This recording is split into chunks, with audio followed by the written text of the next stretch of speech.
Bueno, muchachos, entonces hoy, ¿qué vamos a ver el día de hoy? Hoy vamos a ver la mal denominada prueba testimonial. Digo mal denominada es porque pues la prueba antes sí se denominaba así. La prueba antes se denominaba como el testimonio. Sin embargo, el Código General del Proceso, pues en mi sentido, siendo un poco más atinado, la nombró de manera correcta. Y la prueba técnicamente se llama declaración de terceros.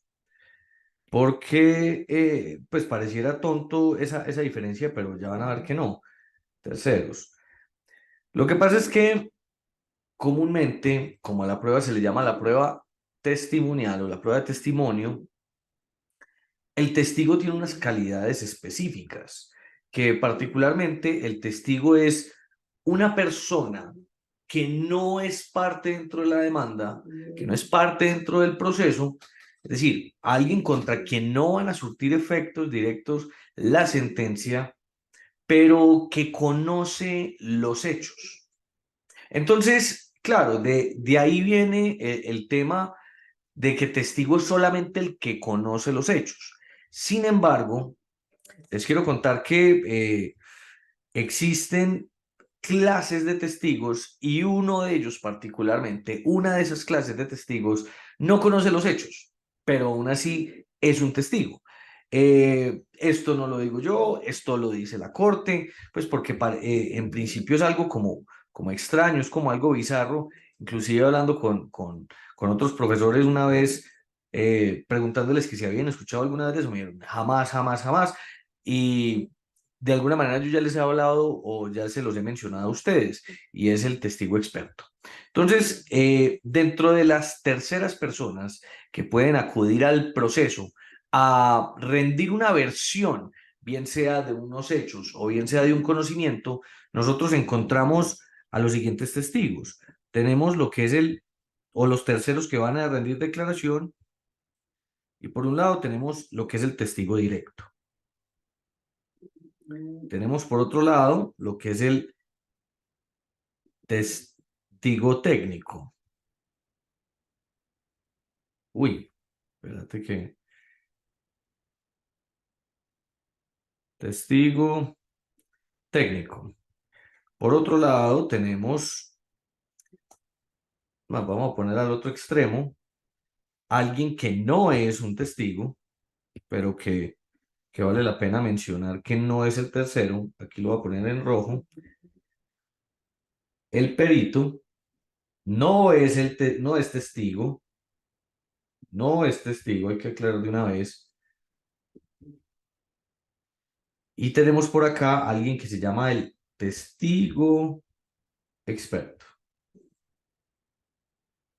Listo, muy bien. Dentro de estas diferentes clases de testigos que encontramos, cada uno tiene unas calidades particulares, ¿cierto? Y es importante mencionar que esta expresión testigo directo es, o por lo menos este es el testigo tradicional. El testigo directo es aquella persona que ha percibido de manera directa la ocurrencia de los hechos y la percibe a través de cualquiera de sus sentidos. Lo ve, lo escucha, lo siente, lo huele, lo saborea, en fin, a través de cualquiera de sus sentidos. No requiere el testigo para tener esa calidad haberlo percibido a través de todos los sentidos. En algún momento, o no sé, si ustedes en este momento alcanzan a escuchar que hay alguien roncando acá. Espérate a ver. No, No. obvio no.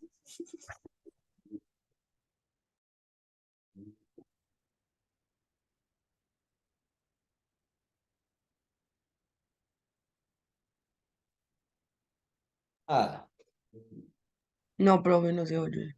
mejor dicho, que era el micrófono, anula el sonido. Acá está la perrita, acá está la perrita y está roncando a dos manos.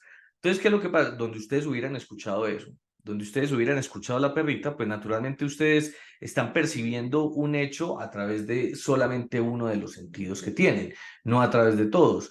Obviamente por reglas de experiencia, obviamente por, digamos, por conocimientos previos que ustedes tienen, pues podrían llegar a ser una serie de inferencias a partir de digamos, de esa fracción de conocimiento que acaban de adquirir. Como lo es, ahí está roncando, el profesor dice que la perrita, sí suena que sea la perrita, en fin. Es decir, pueden concluir y ustedes empiezan a decir, es que el profesor dio clase con la perrita ahí al lado. Listo.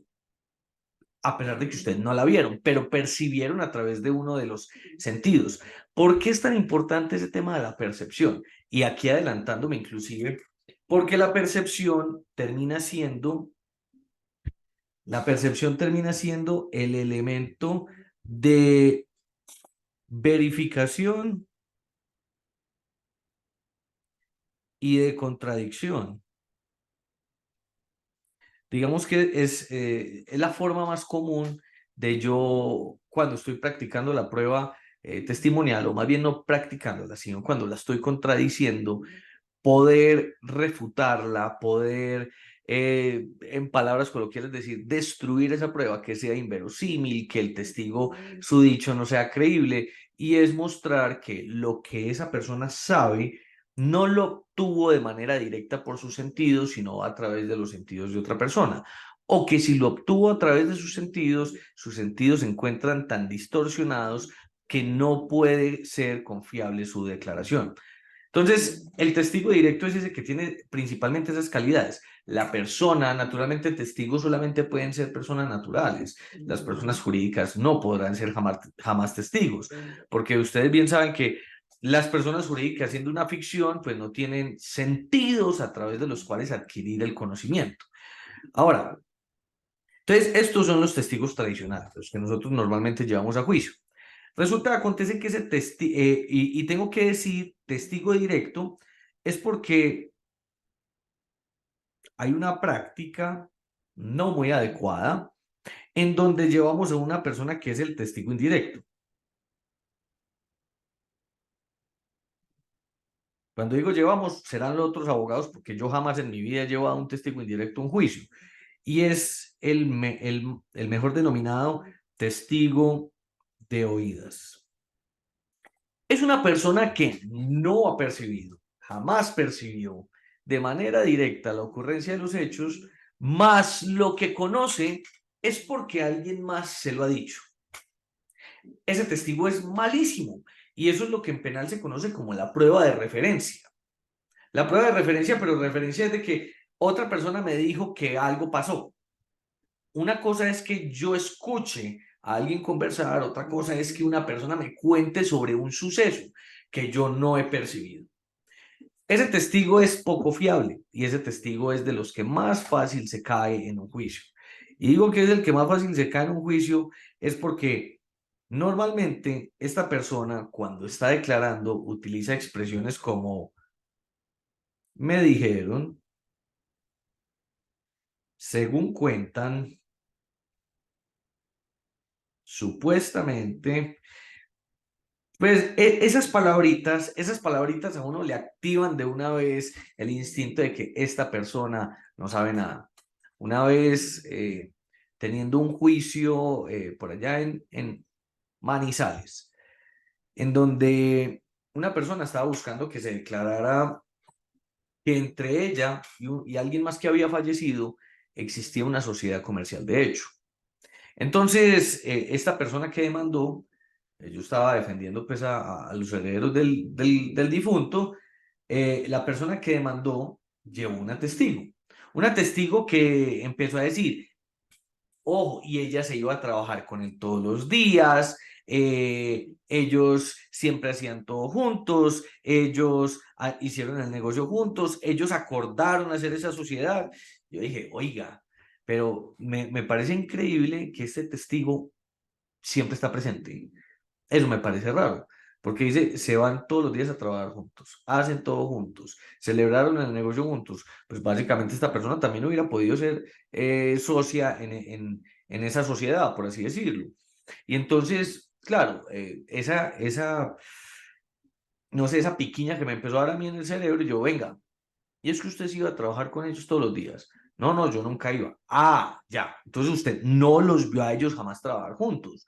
No, entonces usted cómo dice, por qué dice que ellos iban a trabajar todos los días juntos. Es que ella me contó. Ah, ya, ya, ya. Te entiendo, te entiendo. Es decir, que lo que tú conoces no es porque lo hayas vivido, sino porque ella te lo contó, no más. Sí, así es. Es decir, que el hecho de que eso que afirmaste ahora, que ellos dos acordaron formar una sociedad, tú me estás diciendo que no estuviste presente cuando ellos dos llegaron a ese acuerdo. Exactamente. Y que la única razón por la que dices eso es porque ella te lo contó. Sí, esa es la única razón. Entonces, ¡pah! Ese testigo, mejor dicho, se cayó más rápido que la canción de Luis Alberto Posada. Eh, entonces uno tiene que tener una intuición con ese tipo de testigos. ¿Por qué? Porque es que permitir que esa información ingrese a juicio sin uno hacer una correcta verificación, pues va a generar una sola cosa, va a generar que el juez con información que ha sido mal suministrada lo inducen a un error, porque ese testigo pues básicamente le da una fiabilidad al juez de que, listo, aparentemente ellos sí tenían una sociedad, era que hacían todo juntos, pa, pa, pa, pa, pa. Entonces, eso en gran parte es trabajo del abogado. Sin embargo, pues en el proceso civil y también dependiendo del tipo de juez, recuerden que el juez no es un convidado de piedra y el juez no está ahí de adorno y no es un simple árbitro. Hay jueces que, digamos, que hacen un buen trabajo de verificación y hacen, digamos, todo este derrotero, tratan de verificar la fuente del conocimiento, como muchos otros no lo hacen. Entonces, por eso usted no puede confiar en que el juez siempre lo va a hacer, porque si usted confía en eso, pues entonces, hombre, ¿cuál es tu papel en el juicio? Pues la verdad es absolutamente irrelevante. Bueno, ya llegaremos pues al momento en el que tengamos que hacer contradicciones de testimonios, cuando tengamos que practicarlos, que obviamente esto es más bacano en la práctica. Ahora, tenemos otro testigo, que es el que denominamos el testigo técnico. El testigo técnico es un testigo directo, es un testigo directo, pero que la diferencia es que el testigo técnico tiene un conocimiento especial, tiene un arte, conoce un arte, y que por su arte, por su conocimiento, por la ciencia que posee, puede apreciar, puede generar o puede realizar valoraciones frente al hecho ocurrido. Es decir, el testigo técnico, la diferencia que existe con el testigo directo es que puede emitir opiniones y sus opiniones valen. Y sus opiniones valen. ¿Por qué? Recuerden esto. Si el testigo directo es una persona que ha presenciado los hechos, a nosotros, ¿qué es lo que nos importa del testigo técnico? Del testigo directo, perdón. ¿Lo que opine o lo que sabe? Lo que sabe. Porque las opiniones, pues la verdad, las opiniones son vacías y no sirven de nada, como lo digo constantemente en clase. Es más, la opinión suya, abogado, ¿sabe cuánto vale en un juicio? No vale nada. No importa. Porque es que el juez no falla con base en opiniones, falla con base en pruebas y razones. Entonces, por eso es que cuando nosotros estamos interrogando a un testigo directo o cuando estamos contradiciendo a un testigo directo, ¿sobre qué preguntamos? Preguntamos es sobre los hechos que conoce, no sobre las opiniones, porque de hecho esa es una clase de objeción, pregunta de opinión. Pues, usted cree, uy, vea, ese cree, eso ya viene a ser pregunta de opinión. Usted diría que si estuviera, no, no, no, no. ¿Qué opina usted? Si nada, esas preguntas no se pueden hacer a ese tipo de testigos, al testigo directo. Mientras que al testigo técnico sí. ¿Por qué al testigo técnico? Porque la opinión del testigo técnico no se basa simplemente en un prejuicio, se basa en una comparación del hecho ocurrido con la ciencia conocida. Pero por supuesto el testigo técnico no puede ser cualquier persona que conozca una ciencia, porque es que yo puedo ser, qué sé yo, el mejor músico del mundo, pero veo un edificio caerse, ¿qué carajos tiene que ver mi ciencia ahí? No tiene que ver absolutamente nada. Ahora Nicolás pregunta por acá, ¿las opiniones del testigo técnico se basan en informes o dictámenes? No se tienen que basar ni en informes ni en dictámenes. Es decir, primero, para usted ser testigo técnico, naturalmente tiene que ser testigo directo, ¿cierto? Segundo, para poder adquirir esa calidad de testigo técnico es que tu ciencia, lo que tú conoces, tiene una relación directa con el hecho y puede generar una apreciación con el hecho. Entonces, por eso yo, digamos que constantemente en clase siempre pongo el mismo ejemplo con el testigo técnico. Se está cayendo un edificio y yo soy un ingeniero civil, pues digamos que yo tengo forma de apreciar o tengo, digamos, de alguna manera una opinión frente a por qué razón se puede caer ese edificio, ¿cierto? Entonces, claro, ahí es donde a mí como testigo técnico me pueden preguntar, ¿usted por qué cree que se cayó el edificio? Si eso se lo preguntaran a cualquier otra persona que no sea un testigo técnico, objeción, esa pregunta de opinión. Pero si se la están preguntando a un testigo técnico, déjelo contestar, porque hey, la apreciación de él por el arte que conoce, pues es importante. Puede que no sea la más atinada del mundo, pero por lo menos al juez le puede suministrar elementos de juicio para poder, no sé, escarbar un poco más, podría inclusive solicitar pruebas oficiosas, en fin. Entonces, claro, ¿usted por qué cree que se cayó el edificio? Vea, un edificio se puede caer por varias razones, por esta, por esta, por esta, por esta. Yo que he visto ese edificio tantas veces, que he pasado tanto por ahí, a mí me daría la impresión de que ese edificio se cayó por esta razón. Entonces, mira, que esa es la opinión de un testigo técnico que sí vale. Ya vamos a ver la forma de solicitud del testigo técnico, o más bien,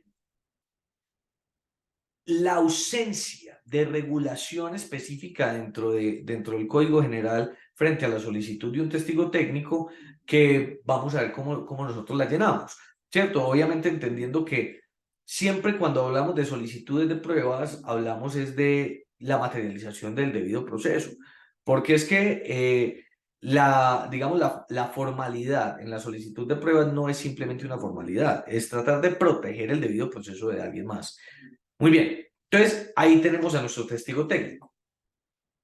Y aquí viene una figura que es altamente irregular, y es el testigo experto.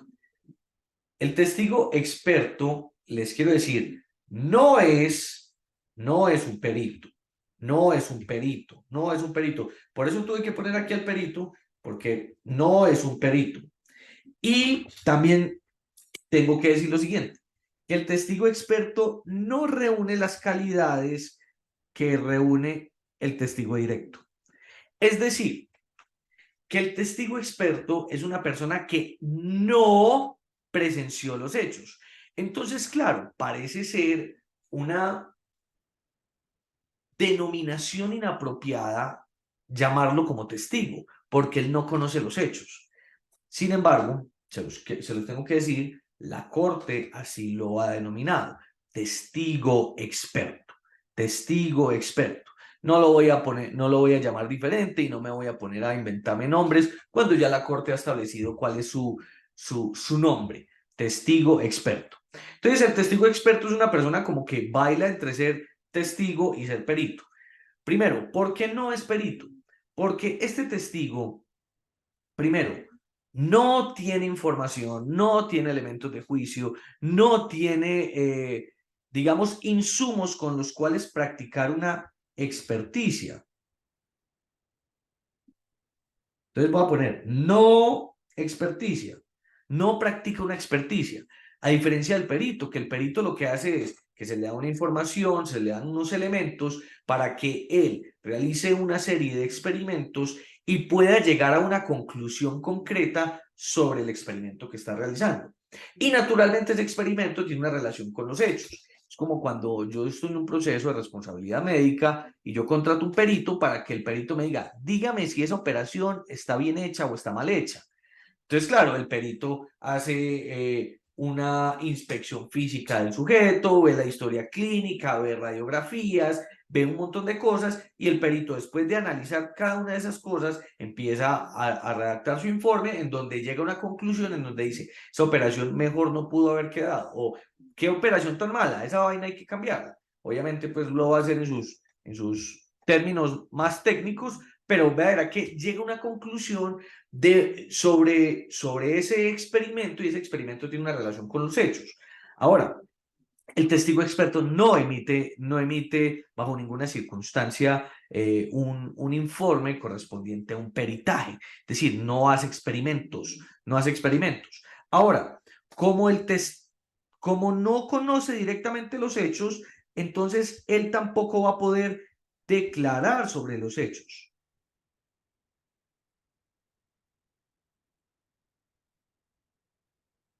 ¿Y por qué no va a poder declarar sobre los hechos? Pues una cosa muy básica y simple. Porque entonces yo le voy a llegar y le voy a decir al perito, perdón, al testigo experto, ¿usted vio a Juan salir de la casa ese día? No, yo no lo vi. ¿Y usted sabe si Juan se encontró con...? No, yo no sé. Es decir, usted no sabe nada sobre los hechos. No tengo ni idea sobre los hechos. Pues nomás pregunta a su señoría, es que ¿qué le voy a preguntar si él no sabe nada sobre los hechos? Ese es el tema, que yo no lo llamé como un testigo directo, sino que lo llamé como testigo experto. Entonces, ¿qué es lo que hace un testigo experto? Un testigo experto, si lo voy a poner en las palabras más coloquiales del mundo, esta persona va a ir a juicio a dar clase. La verdad, esa persona va a ir a juicio a dar clase. Entonces, ¿cuándo es que yo voy a necesitar un testigo experto? Vea, yo básicamente voy a necesitar un testigo experto es cuando hay una ciencia particular que se está debatiendo en juicio y que necesito que el juez la entienda. Porque es que el juez, recuerde una cosa, el juez es abogado, no es otra cosa diferente. Que obviamente por su experiencia de casos que haya llevado, pues tendrá conocimientos, por, qué sé yo, por sus gustos particulares o algún otro estudio que tenga, pero yo no puedo presumir que el juez sabe sobre la ciencia que estamos discutiendo. Es más, es que usted abogado, cuando empieza a litigar y empieza a inmiscuirse en otros, digamos, en otras áreas, usted se va a dar cuenta que nosotros en juicio discutimos de todo menos derecho. Es que en juicio nosotros no discutimos derecho. En juicio discutimos hechos. Entonces, claro, un proceso que tuve por acá en Sajonia, eso es Río Negro, ahí saliendo del túnel que va al aeropuerto, una vez pues que una casa se cayó, que porque un vecino taló los árboles, entonces dice que el agua de escorrentía aumentó y entonces eso empezó a generar unas afectaciones ambientales. Oiga, yo para ese caso me tocó ponerme a estudiar temas ambientales como ustedes no se imaginan. Pues empezando por esa vaina es que aguas de escorrentía, y yo, aguas de escorrentía, ¿qué carajos es eso? Oiga, me tocó hablar con expertos, me tocó hablar con todo el mundo. Cuando eso, tengo que confesarlo, no conocía pues de esto del testigo experto, pero de haberlo conocido yo lo hubiera llevado a juicio. ¿Para qué? Para que le explicara al juez en términos más simples, le diera clases sobre, venga, es el conocimiento básico que usted tiene que tener para saber cómo valorar estas pruebas. Porque es que si usted no tiene ese conocimiento básico, ¿cómo me va a calificar o cómo me va a valorar de manera correcta una prueba que habla de una ciencia que usted no conoce? Entonces, básicamente, usted le va a tocar ponerse a estudiar en su casa. Yo no lo voy a dejar estudiar en su casa. Venga, yo le enseño acá de una vez. Entonces, para eso me va a servir un testigo experto. Para eso me va a servir. Entonces, básicamente, ¿qué le vamos a ir a preguntar? Le vamos a ir a preguntar sobre la ciencia. Le vamos a ir a preguntar sobre su arte. No más. Entonces, claro, ahí uno dice, bueno, va a ser muy fácil digamos, la práctica de la prueba en cuanto a que básicamente solamente le vamos a preguntar cosas teóricas, sí, cosas teóricas, y no le vamos a preguntar nada más. Obviamente le podríamos preguntar hipótesis porque dentro de su teoría, pues él tiene que tener la capacidad de resolver hipótesis. Pero entonces, ¿cómo sería? Sería una cosa muy simple. Vamos a hablar de pucha, ¿de qué experto hablamos? Listo, hablemos de un odontólogo. Estamos hablando de un caso en donde una persona que le extraen los molares, bueno, le van a hacer una intervención en la boca, entonces hay una serie de conceptos técnicos que tenemos que entender. Entonces, porque es que imagínense que dentro de, digamos, de esa área específica, ¿quién es el que puede realizar esa intervención? Porque usted piensa que es un odontólogo.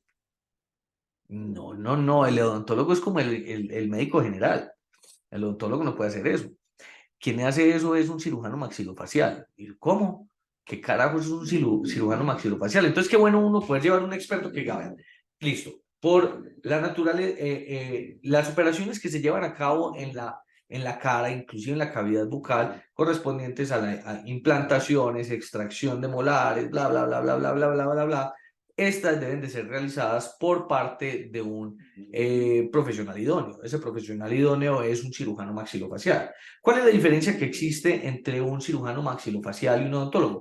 Plan, esta y esta. Entonces, verá que esa explicación empieza a nutrir al juez de un conocimiento específico para que cuando vaya a valorar la prueba, bien sea documental, bien sea testimonial, declaraciones de parte, perito, tenga el insumos para poder entender lo que hay ahí adentro. Entonces, a mí el testigo experto me parece genial, me parece un tema valiosísimo. Van a encontrar ustedes, van a encontrar que no va a ser fácil el decreto de esa prueba. ¿Por qué? Porque es que pocos la conocen, lo tengo que aceptar, pocos la conocen. ¿Y por qué pocos la conocen? Y no estoy diciendo solamente pocos abogados, estoy diciendo pocos jueces, porque es que el juez conoce esa prueba en la medida que se la solicitan. Y como nunca la solicitan, entonces ¿qué la van a conocer? ¿Cierto? Aquí porque no recuerdo la sentencia, pero ahorita la busco y les pongo les comparto la sentencia en donde hablan del testigo experto. Entonces digo que ustedes van a tener mucha fricción frente a la declaración de esta prueba, es porque, vea, frente a lo que es el testigo directo, el juez no tiene problema con eso. Al testigo técnico no tienen problema porque lo conocemos, ya se han solicitado, se practican, pero el testigo experto, el juez le puedo apostar a que lo primero que va a hacer es que le va a decir, ¿usted me está queriendo pedir un testigo técnico? Yo, no, le estoy pidiendo un testigo experto. A ver, no le entiendo, abogado. De entrada, cuando ya dice no le entiendo es porque jamás en su vida ha visto que es un testigo experto. Y usted le va a explicar, ¿y sabe qué le va a decir el juez? El juez le va a decir, venga, entonces para eso más fácil usted, ¿por qué no me hace un peritaje? Pero es que yo no quiero practicar experticias, yo quiero que alguien venga y le explique a usted. Y entonces el juez va a decir, no, yo puedo estudiar solito. Ey, pero ¿sabe qué? Recuerde que, y por eso fue una de las primeras investigaciones que les puse a hacer, y es, recuerde que usted, abogado, cuenta con el principio de libertad de prueba, porque su misión es una sola. Su misión es convencer al juez de que los hechos que usted está llevando a juicio sí ocurrieron. Entonces usted se tiene que valer de todos los medios de prueba posibles, y este es uno de esos que le va a servir. Entonces, claro, el juez muchas veces en su, vamos a llamarlo reacción frente a esa solicitud de prueba, pues lo que va a hacer es más fácil negarla, porque lo que no entiende lo niega, lo que no va a entender lo va a negar. Y dentro de esa negativa, pues uno de los sustentos probablemente va a ser el de decir, vea, ¿sabe qué? Es que eso no está expresamente regulado en el código. Es que esa es la más fácil, esa es la más fácil con la que se pueden salir. Entonces, por eso usted también utiliza la más fácil. Y la más fácil es que, ojo, que es que en tema de prueba, que porque algo no está expresamente regulado no quiere decir que no pueda ser realizado. Ojo, lo que no se puede realizar es lo que el código específicamente me prohíba en materia de prueba. Porque si no lo prohíbe y no está regulado, yo lo puedo hacer. De ahí viene que, ojo, vamos a ver por aquí. Pero vamos a compartir. Vamos a compartir. ¿Dónde está Safari? Safari.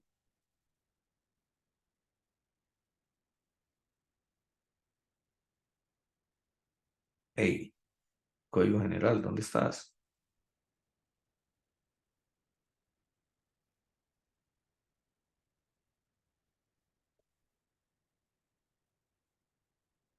De ahí que, a ver, entonces contamos con el principio de libertad de prueba. Pero además de eso, pues ustedes se pueden apoyar en algo más.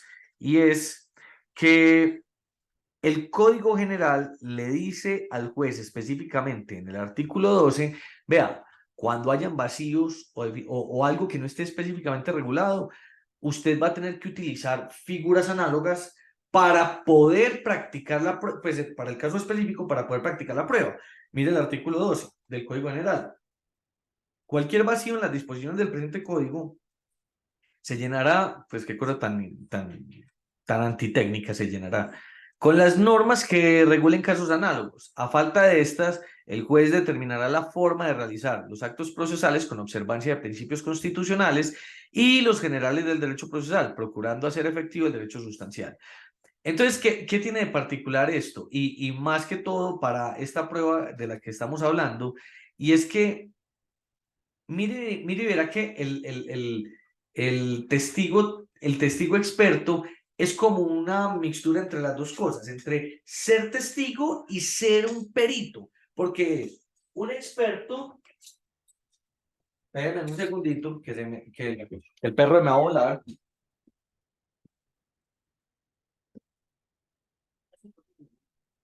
Eso.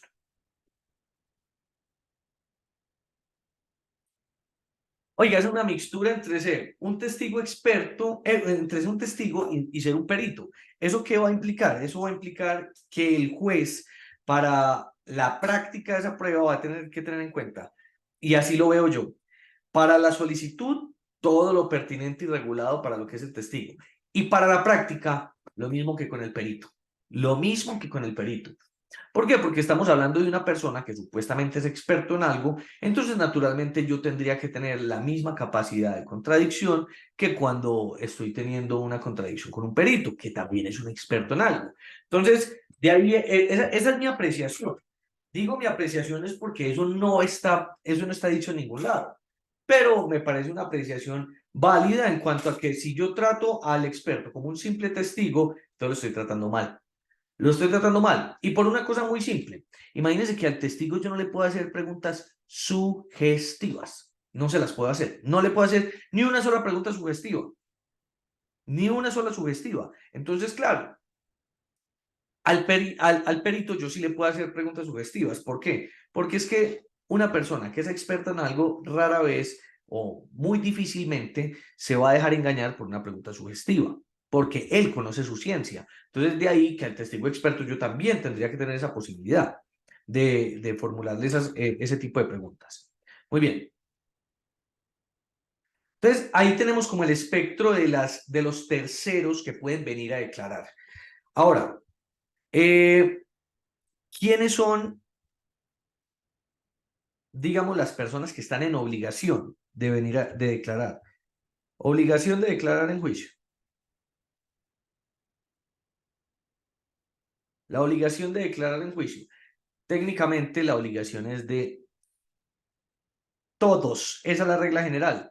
Toda persona que sea llamada a juicio, toda persona que sea llamada a juicio, tiene la obligación de rendir declaración. Todos tienen esa obligación. Por supuesto, como todo en el derecho, cuenta con excepciones, ¿cierto? Ya vamos a ver las excepciones. Porque no todo el mundo está en esa obligación. No, no, no, no, no, no. Vea, hay oficios como el nuestro que están exentos de esa obligación, porque tenemos, ojo, un secreto profesional, tenemos una confidencialidad que, mejor dicho, es casi que insuperable.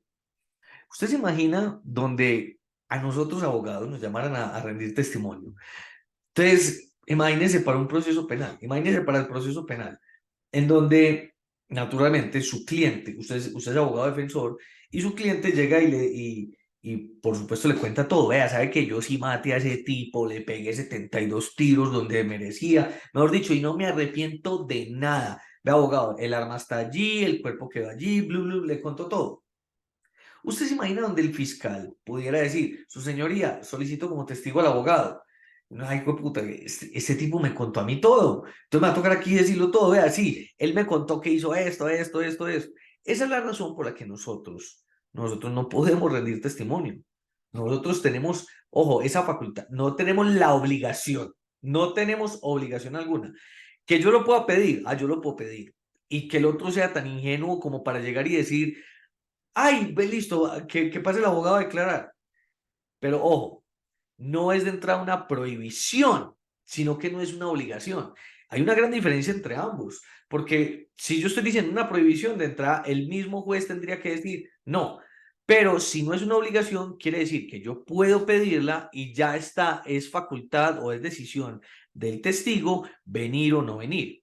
Lo que pasa es que como es altamente irregular, de entrada el juez se la va a negar. El juez se la va a negar, pero no tendría por qué. Porque la prueba, la verdad, si la prueba reúne todos los requisitos de ley, pertinente, conducente y útil, suficiente. Listo. Muy bien, entonces todos. Ahora, ¿quiénes tienen esa excepción? ¿Quiénes comprenden esa excepción de obligación? Vuelvo, insisto, obligación, porque no es una prohibición. Primero, pues ya sabemos que constitucionalmente, si no estoy mal, es artículo 33 de la Constitución, vamos a revisarlo. Fijísimo, sí es el artículo 33. Espérame, ya comparto pantalla. Pa, pa, pa, pa, pa.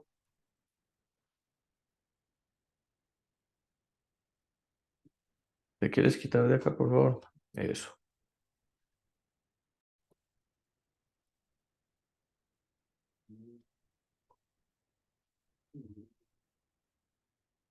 No sé qué le pasó a esto.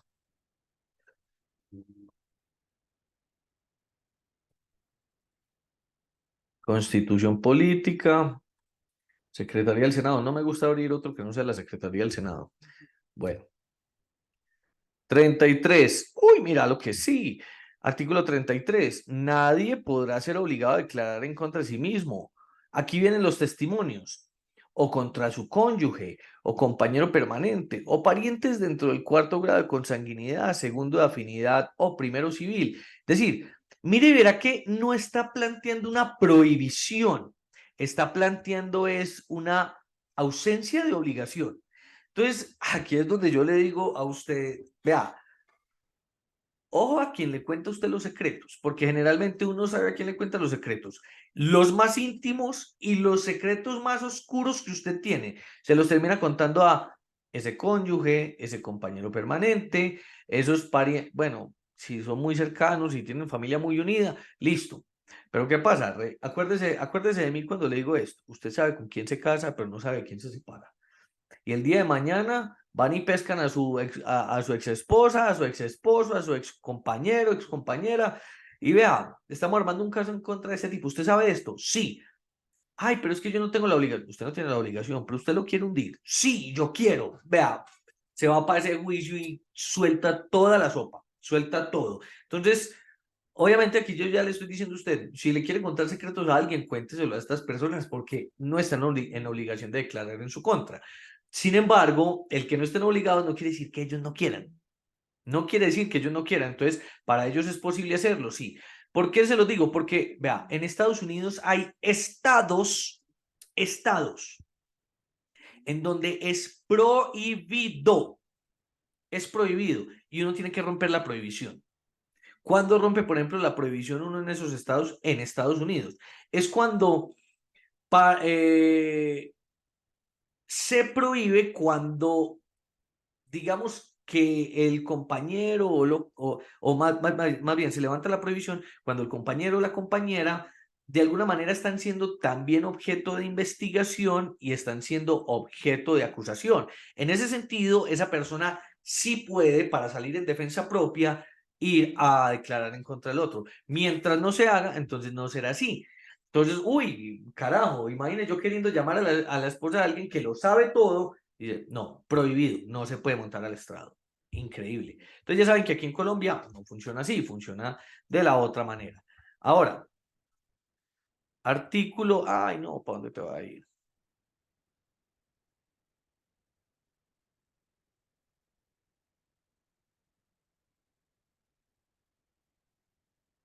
Tararara, estamos regulados,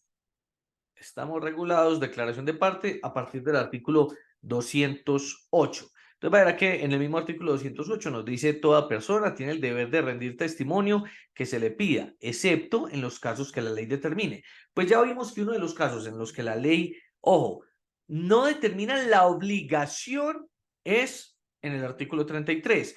Ahora verá que tenemos el artículo 209 que dice, no están obligados.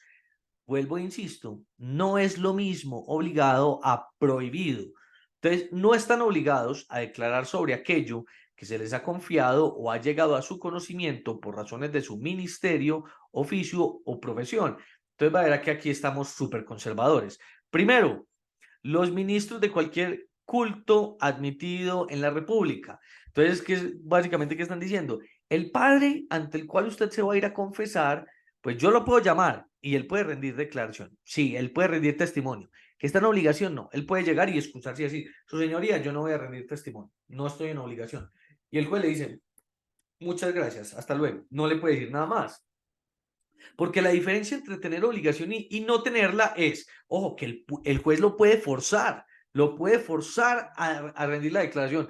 ¿Y cómo va a ser forzarlo? Pues forzarlo naturalmente no va a ser, no va a ser que lo amarren a una silla y le inyecten suero de la verdad. No, no, no, no, no.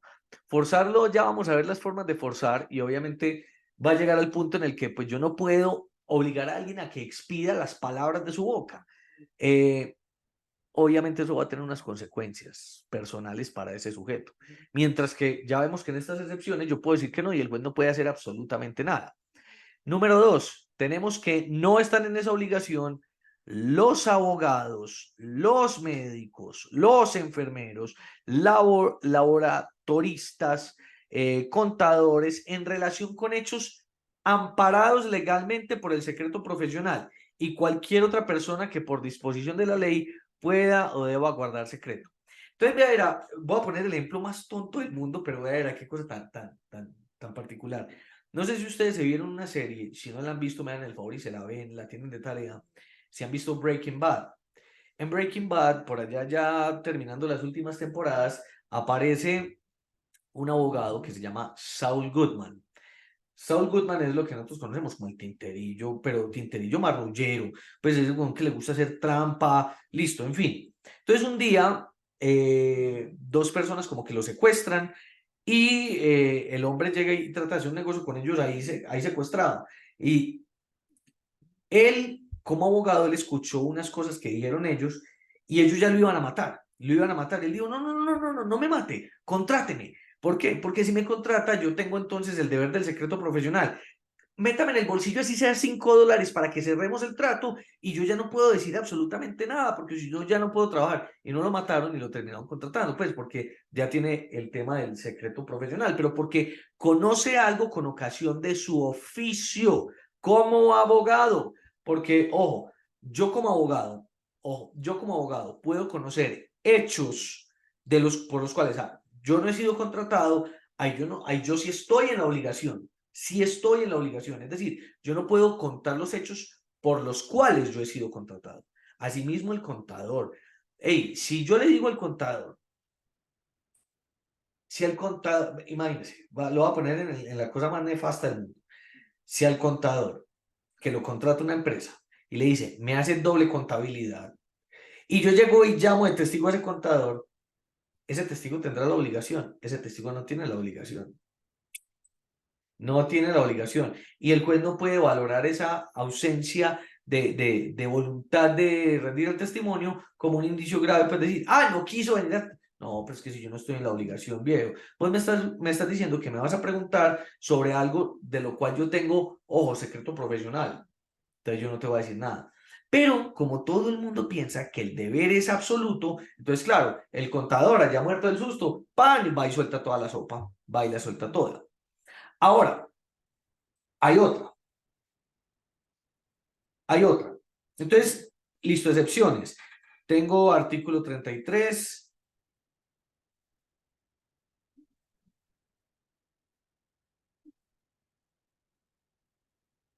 Tengo artículo 33. Tengo el artículo 209 del Código General. Y ahora le voy a contar otra para el propio testigo. Entonces, aquí ya estamos hablando de los que absolutamente no tienen que decir nada. Supongamos que usted es de las personas que sí tiene que decir algo en juicio. ¿Cuándo será el momento para usted decir, no tengo que decir eso? Cuando lo que se le esté preguntando a usted involucre responsabilidad penal,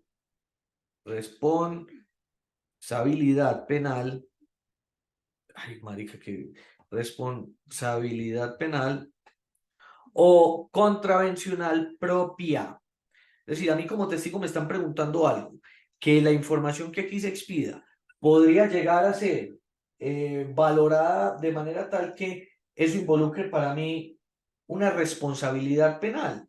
Entonces, en esa circunstancia, yo no tengo la obligación de tener que decir algo. ¿Por qué? Porque ahí nos devolvemos otra vez al artículo 33 de la Constitución, pero no en el sentido de decir, hey, es que no estoy obligado a declarar en contra del cónyuge, no. Yo no estoy en obligación de autoincriminarme. Entonces, en ese sentido, ahí llega una limitación también al testimonio. ¿Listo? Ahí llega una limitación al testimonio. Entonces, ahí tenemos a las personas pues que están en esa, digamos, en la no obligación de tener que declarar. De resto, están todos los demás. Ahora, de las personas que están en obligación de tener que declarar, quienes aún estando en obligación no pueden. Porque, ojo, una cosa es no querer, no tener, y otra cosa es no poder declarar. Entonces, de ahí viene que de aquellas personas que no están incluidas dentro de este listado que estamos hablando, artículo 33, artículo 209, aún estando en la obligación, no pueden. Y son las personas que tienen una minusvalía, una disminución. Tienen alguna afectación de naturaleza psicológica que no les permite a ellos rendir testimonio. De más que ninguno de ustedes la vio, manada de perezosos, pero ¿cuándo fue? Antier yo tuve audiencia. ¿Alguno de ustedes la vio o no la vio? Sean sinceros, no pasa nada pues, no los voy a regañar. Nadie la vio. Muy bonitos, muy bonitos. Me hagan el favor, entonces se la van a ver. ¿Y dónde la van a ver? Pues ahí la tengo en Instagram. Me dan el favor y se la ven. ¿Por qué es importante? Porque literalmente vamos a hablar de eso en este momento. ¿Qué ocurre?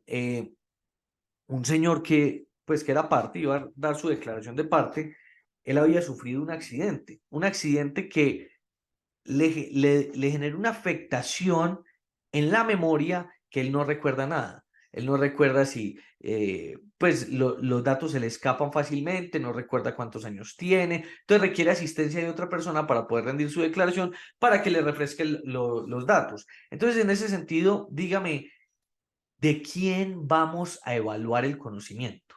¿Vamos a evaluar el conocimiento de la persona que presenció directamente los hechos o de otra persona que aparentemente los está interpretando? Entonces, en ese sentido, las personas que tienen esa minusvalía no pueden rendir testimonio. Ahora imagínese una persona que tenga un impedimento al habla y que de alguna manera no pueda expresarse, ni escribiendo, ni con señas de mano, ni nada. Dígame cómo hace esa persona para rendir declaración. Es para esa persona absolutamente imposible. Entonces tenemos esas personas que tienen el impedimento bien sea cognitivo o de alguna manera físico, que le impidan expresar su conocimiento. Entonces, ojo, entonces ahora no me vaya a decir, el mudo no puede. Perdón, pero el mudo sí puede, dependiendo. El mudo sabe escribir, que lo escriba. Bla, bla, le preguntamos y que escriba. O el mudo sabe lengua de señas. Listo, lengua de señas. Y para eso, ¿qué vamos a necesitar? Vamos a necesitar un traductor. Sí, es un traductor, es un intérprete de señas. Entonces, claro, están los dos ahí en juicio haciendo sus señas y el traductor empieza a decirle al otro, ¿cierto? Verá que muchas veces el impedimento, o más bien la limitación para la declaración va a estar muchas veces en el lenguaje, porque nosotros vamos a encontrar que hay veces vamos a traer gente del extranjero, gente que habla solo inglés, gente que habla solo francés o habla cualquier otro idioma y necesitamos ponerlo de testigo. ¿Qué es lo que va a pasar? ¿Vamos a poner al juez a estudiar inglés? ¡No! Y, cosa tan difícil.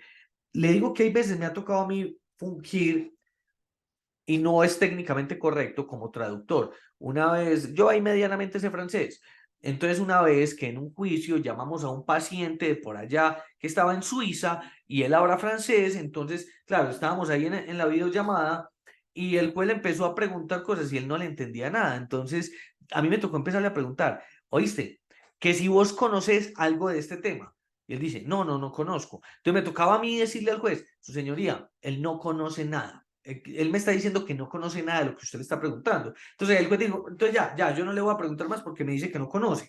Pero técnicamente eso no era correcto. No era correcto es porque, primero, yo no estaba en la obligación de tener que traducirle al juez. Pues, eso es obligación de la parte que llevó al testigo, tener que llevar su intérprete. Yo, pues, porque ahí le hice el favor, pero ¿y si yo hubiera dicho otra cosa aquí? Es que por eso es que el intérprete tiene que ser oficial, no puede ser cualquier intérprete. Y si yo le hubiera hecho mentiras al juez, ¿qué? Pues es decir, que él me está diciendo, sí, yo lo conozco todo, yo le digo al juez, que él no conoce nada, tranquilo. Obviamente pues no le dije mentiras, pero bueno, listo. Entonces es un impedimento. El otro impedimento, que es un impedimento temporal. El impedimento temporal es su estado. Cuando digo su estado es que una persona que tenga que sus sentidos se encuentren disminuidos al momento, pues naturalmente no puede rendir declaración. Es decir, el que llega trabado, el que llega borracho, el que está bajo el efecto de alguna droga, en fin, esa persona no puede rendir declaración. ¿Por qué? Pues porque naturalmente nosotros lo que queremos calificar es lo que tiene en la cabeza y digamos que ese estado mental no nos permite a nosotros confiar en la prueba, no nos permite a nosotros confiar en ese dicho. Eso que les estoy diciendo, eso que les estoy diciendo está contenido ahí mismo en el código, ahí mismo en el código. Artículo 210. Son inhábiles para testimoniar en un proceso determinado quienes al momento de declarar sufran alteración mental o perturbaciones psicológicas graves o se encuentran en estado de embriaguez, sugestión hipnótica o bajo el efecto del alcohol o sustancias estupefacientes o alucinógenos y las demás personas que el juez considere inhábiles para testimoniar en un momento determinado, de acuerdo con las reglas de la sana crítica. Inclusive en la audiencia de hace 2 días, ¿qué ocurrió? Que el juez apenas escuchó eso y dijo, ya no le vamos a practicar prueba a este señor porque es que no nos va a dar información alguna. Entonces, no solamente, el juez dijo, no solamente no voy a practicar el interrogatorio que yo por ley tengo que hacer, sino que el de los abogados tampoco se va a practicar. ¿Qué le voy a alegar si tenía toda la razón? ¿Qué le voy a preguntar al otro para que me diga siempre, no me acuerdo, no me acuerdo, no me acuerdo, no sé? Entonces no tiene sentido. Y más cuando digamos que tradicionalmente en esa prueba lo que se busca es la confesión, pues si no está en un estado, digamos, de conciencia, pues ¿cómo va a ser posible que esa persona llegue a confesar algo? ¿Cierto?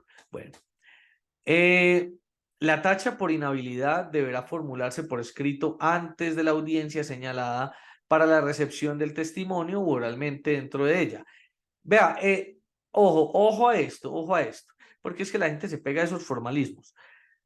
Mire, este U funciona como un disyuntivo. Te está diciendo la oportunidad para poder decirle al juez, su señoría, esa persona no puede declarar porque es un inhábil. Inhábil porque está borracho, inhábil porque tiene tal situación. Entonces, básicamente se está planteando dos momentos. Uno, antes de la audiencia señalada, yo le puedo presentar un escrito en donde yo, para poder hacer que desestimen a ese testigo y no se recepcione, entonces el juez, entonces le paso una historia clínica del paciente en donde diga que esa persona tiene una alteración psicológica, bla, bla, bla, y listo, y se queda eso así. El problema es usted cómo se va a conseguir esa historia clínica, pues porque ustedes saben bien que esa es información sometida a reserva. Pero listo. Ahora, la otra oportunidad, porque es que te está dando opciones, te está diciendo antes de la audiencia señalada u oralmente dentro de ella. ¿Por qué dice u oralmente dentro de ella? Porque es que, hombre, cuando alguien llega trabado a juicio, cuando llega borracho, pues yo cuando me voy a dar cuenta, cuando está en juicio, yo no me doy cuenta en otro momento, ¿cierto? Entonces ahí mismo es donde yo le digo al juez, hey, empieza a rendir su declaración y yo veo unas expresiones raras, yo, su señoría, qué pena, pero este paciente está borracho. ¿Qué particulares dificultades vamos a tener nosotros en este momento? Pues, oh, digamos que era mucho más fácil poder hacer ese tipo de tachas cuando estábamos en presencialidad, porque para el juez era fácil percibir, a ver, venga, literalmente, sópleme. Uy, ¿qué es ese tufo, weón? No, mejor dicho, se me va, ¿cierto? Ahora con la virtualidad, ¿qué? ¿A dónde me da? Súpleme al micrófono, ¿qué? Pues obviamente uno puede empezar a utilizar algunos otros elementos, otros indicios, como por ejemplo decir, es que la forma de expresión en su habla es una persona demasiado, pues está demasiado lenta para hablar, a menos de que esa sea su forma de hablar, y que está muy enredada, en fin, se le notan los ojos, pues porque es que cuando la gente está trabada se le nota, claro que es que hay unos tigres que llegan a clase hasta trabados y uno ni se da cuenta. En fin, el juez resolverá en la audiencia y si él encuentra probada la causal, se abstendrá de recibir la declaración. Recuerde una cosa que yo les he dicho yo a ustedes tanto. Dame las pruebas y te daré el derecho. Si usted deja a la contraparte sin pruebas, se queda sin derecho, se queda sin con qué armar su caso. Entonces, si el otro tiene una serie de testigos que de alguna manera tienen esos impedimentos, entonces, naturalmente, esos testigos no van a poder ser escuchados y se va a quedar sin pruebas, ¿cierto? Muy bien. Ahora, me parece muy importante esto, ya que estamos hablando un poco sobre esas inhabilidades y digamos la tacha, así se llama, entonces verá, usted tiene una figura y es la tacha por inhabilidad, la tacha por inhabilidad. Y eso técnicamente para mí es una forma de la contradicción de la prueba. Pues técnicamente yo no estoy contradiciendo la prueba, yo estoy impidiendo que se practique, pero al fin de cuentas, ¿cuál es la finalidad muchas veces de la contradicción? Destruir la prueba de manera tal que no sea apreciada. Pues ¿y qué tal si yo no la destruyo, sino que yo impido que se pueda practicar? Pues precisamente porque digamos que ese testigo es inhábil, ¿cierto? Listo, muy bien. Ahora, dentro de todas las personas, dentro de todas las personas que van a venir a rendir testimonio, nosotros encontramos que es una obligación de ellos permanecer imparciales. ¿Por qué? De permanecer imparciales es que lleguen y suministren la información que conocen, que la suministren digamos, al despacho de manera tal que no esté viciada por sus propios prejuicios o por su propia conveniencia o por qué sé yo, por su cercanía con una de las partes. Entonces, claro, mire, verá que nosotros tendemos a maximizar o a minimizar las cosas dependiendo de quién las cometa. Cuando un amigo suyo, un muy amigo suyo, muy amiga suya, comete un error, pues usted básicamente cuando quieren reprochar a esa persona, usted lo minimiza, pero es que fue una bobadita de nada. Mientras que cuando es su peor enemigo el que comete el error, dice, el error más garrafal que he escuchado en mi vida lo cometió esa persona, ¿cierto? Entonces, verá que eso genera que no haya imparcialidad, hay parcialidad. Y nosotros nos vamos a encontrar con esa clase de testigos que de alguna manera, ojo, testigos que tienen una cercanía con las partes, cercanía bien sea por lazos de consanguinidad, bla, bla, bla, bla, bla, bla, bla, inclusive no, ni siquiera los lazos de consanguinidad, sino por amistad, que son más peligrosos todavía. ¿Por qué? Porque vamos a hablar, el de consanguinidad, ya saben ustedes, que esa persona no está en la obligación de declarar. Puede declarar, sí, pero no está en la obligación. Ahora, eh, ¿qué pasa con el amigo? El más amigo, el mejor amigo. Oiga, ese uno sí que le cuenta, pero confidencias. Y esa persona sí no tiene prohibición, no tiene impedimento alguno. Ese sí le toca declarar. Pero entonces, ¿qué va a pasar? Que ese amigo generalmente lo que hace es tratar de dar una versión que a ti te beneficie más o te perjudique menos. Entonces tenemos esa cercanía, tenemos, por ejemplo, cuando hablamos de el peor enemigo, estamos hablando de la persona con la que yo tengo negocios, estoy hablando de la persona que es, con la persona que tengo una relación más allá que una amistad, es decir, está una persona con la que me acuesto, una persona con la que estoy saliendo, en fin, todas estas personas. Todas estas personas, naturalmente, su testimonio no lo van a rendir de manera imparcial, va a ser parcializada. ¿Qué va a ocurrir? Que frente a estas personas también se formula una tacha. Y la tacha la han denominado la tacha de sospecha. La tacha de sospecha.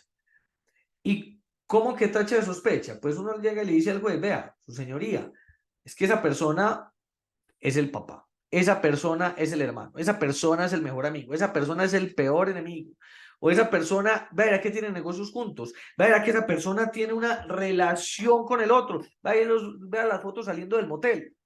Entonces esa tacha de sospecha, ¿qué es lo que va a generar? Primero, no crean que porque haya tacha de sospecha se va a impedir que se recepcione el testimonio, se recibe, sí, sí, es decir, no impide la recepción del testimonio.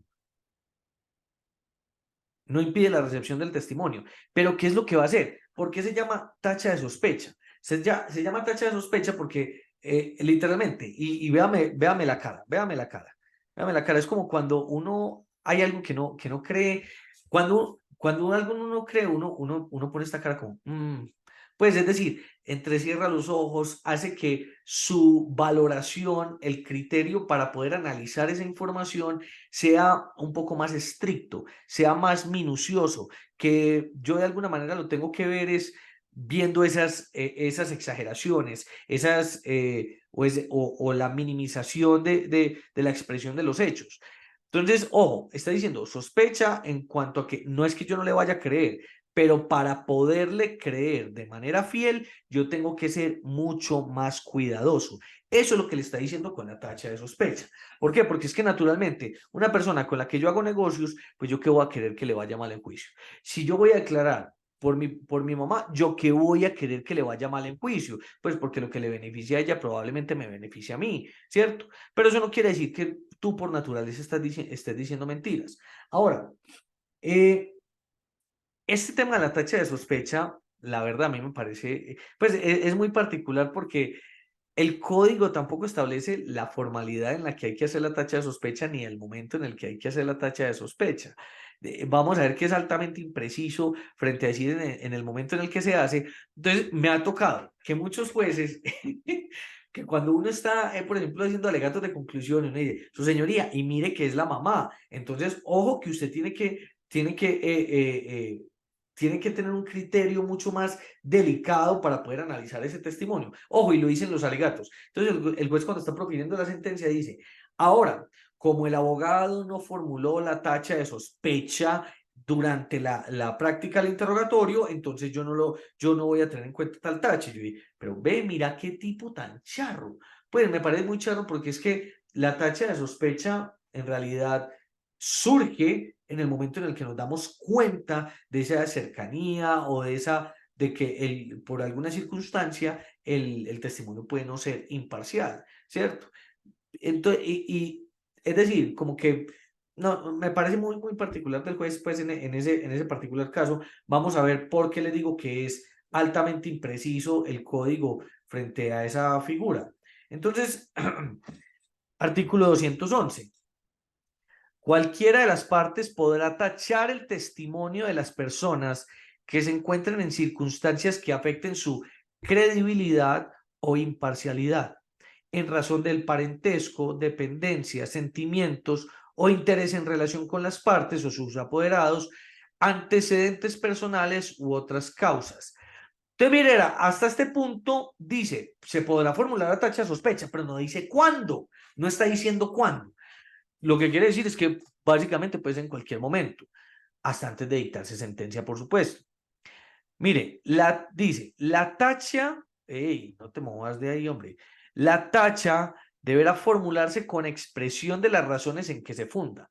El juez analizará el testimonio en el momento de fallar de acuerdo con las circunstancias del caso. Entonces me dirá, si a mí el código no me obliga a que yo la tacha la tengo que formular en ese preciso instante, entonces naturalmente quiere decir que yo lo puedo hacer en cualquier momento. Mira que inclusive dice, ojo, que cuando el juez va a tener que hacer una expresión sobre esa tacha, y es, el juez analizará el testimonio en el momento de fallar. Y cuando en el momento de fallar, después de alegatos, después de absolutamente todo. Lo que quiere decir es que tú la tacha de sospecha la puedes formular antes, durante y después.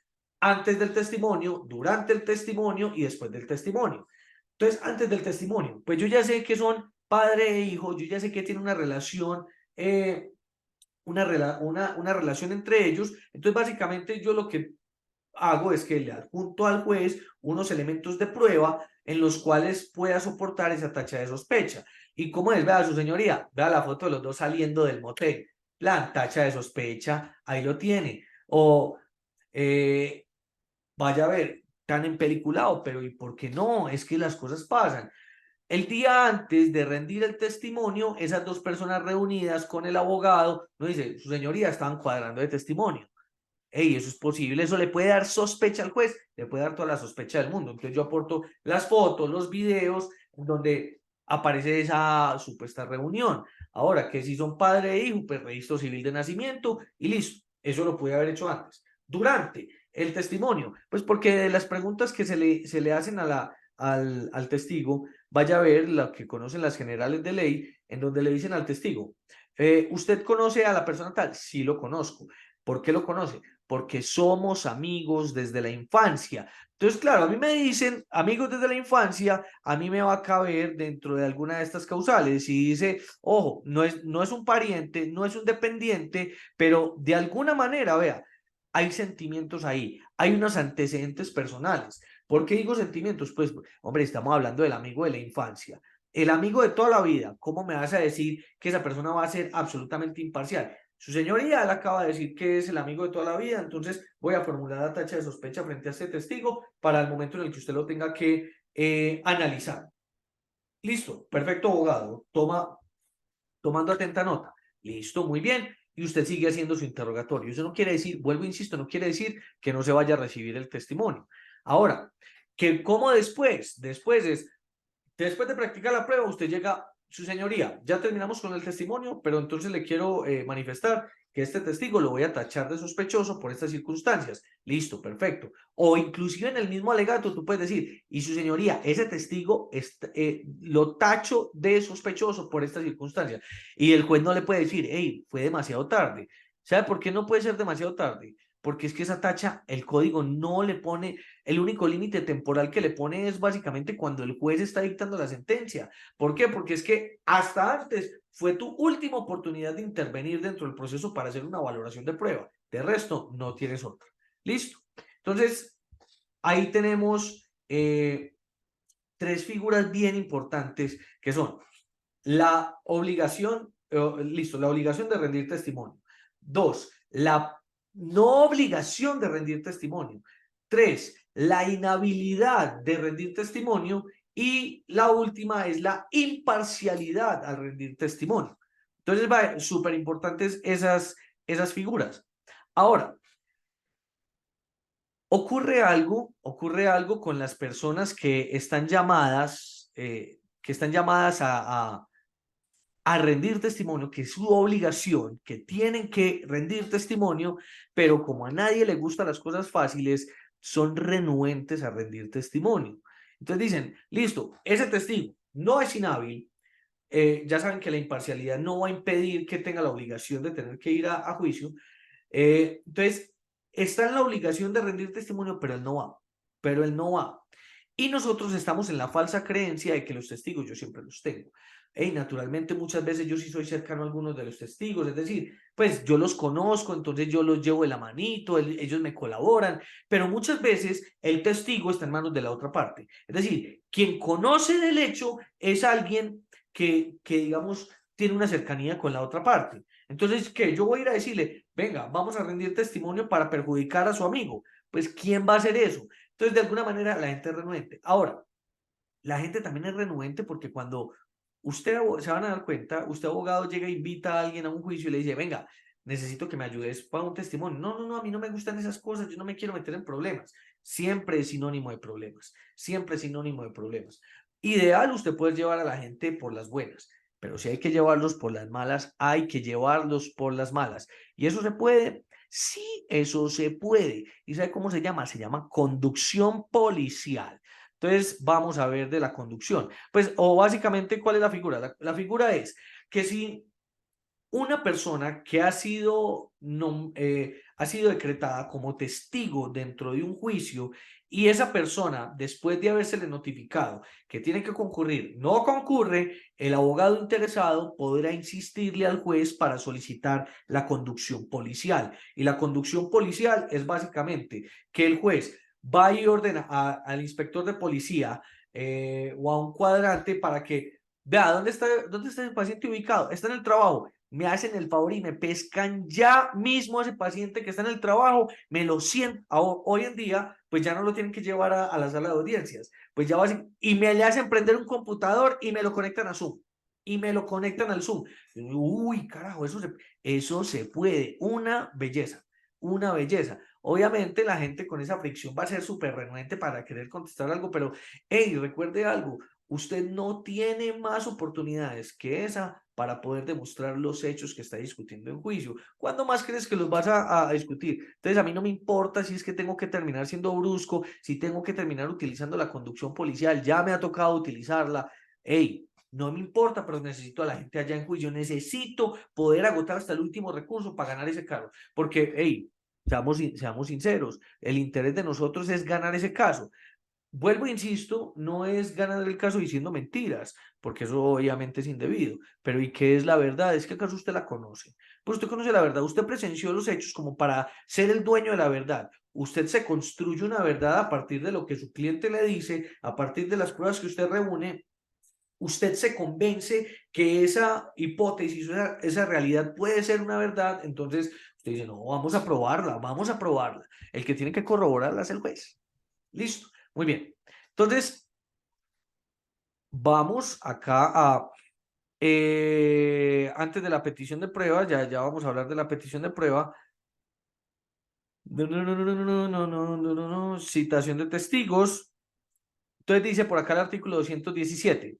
La parte que haya solicitado el testimonio deberá procurar la comparecencia del testigo. Es mi obligación. O procurar.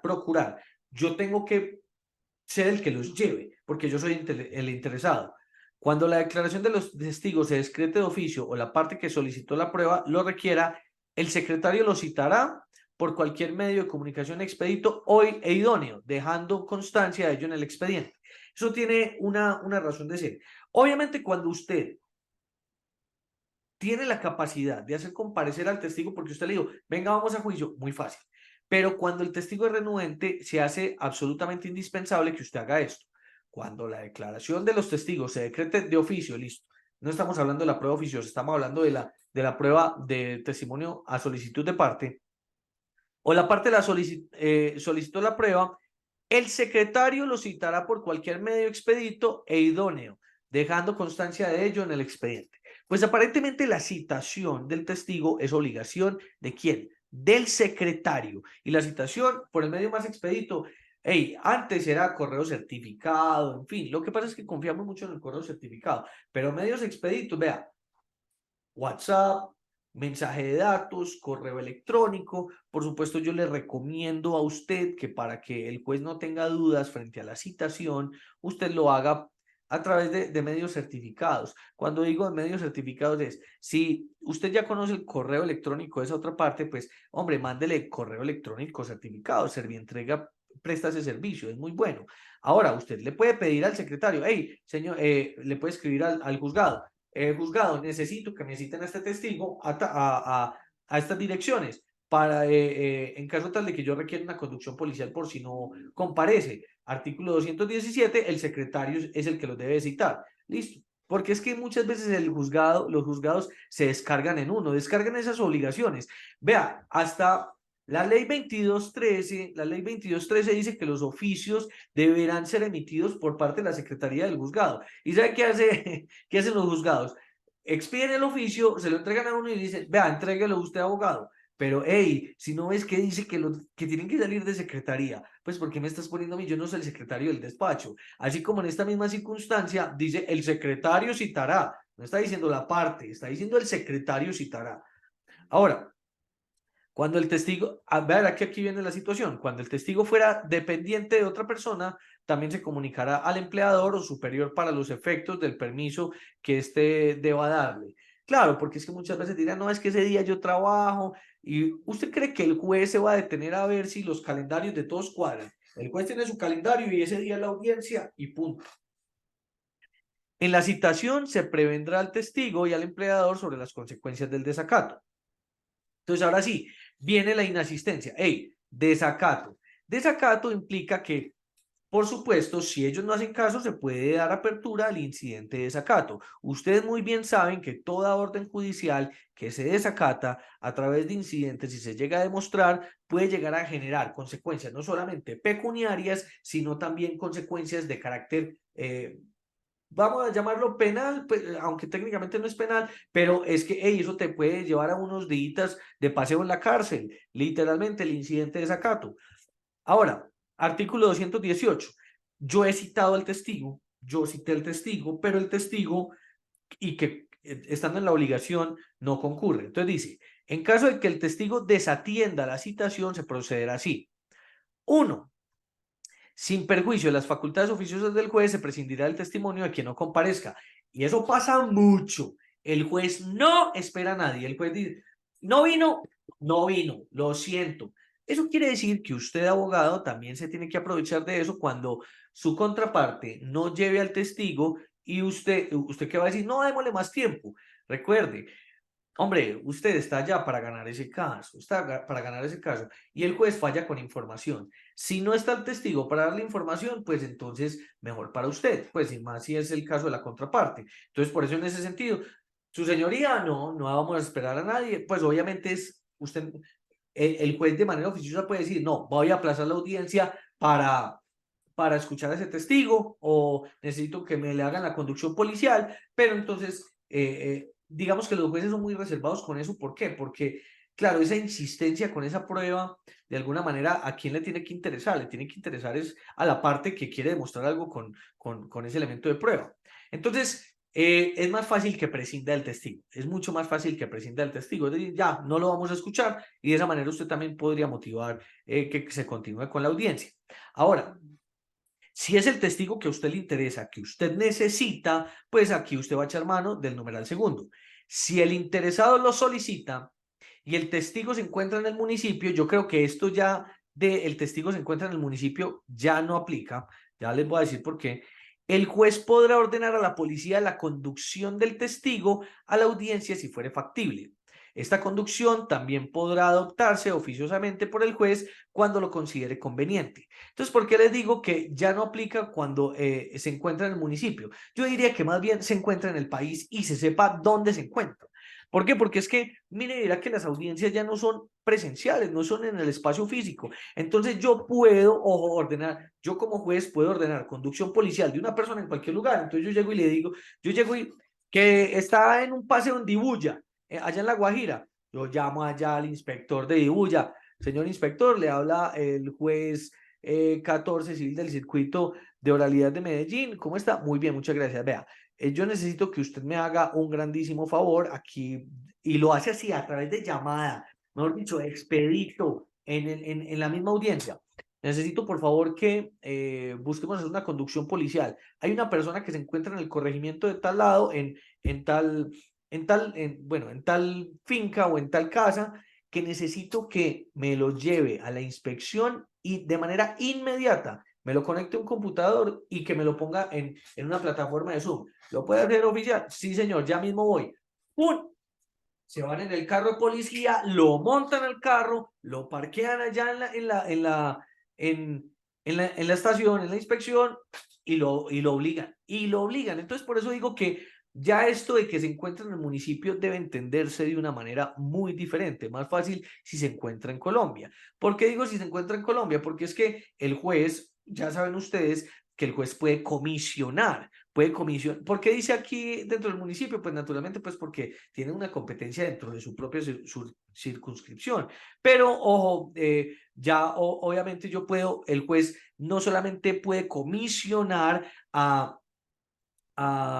autoridades judiciales, sino autoridades administrativas y que estén por fuera de su circunscripción territorial. Entonces, ahí es donde yo digo, ojo, también puede haber conducción policial en todas las partes de Colombia. Listo, y así funcionaría. ¿Cómo funcionaba antes? Pues básicamente iban y cogían al tipo de donde fuera que estuviera, iban y lo sentaban allá en el juzgado.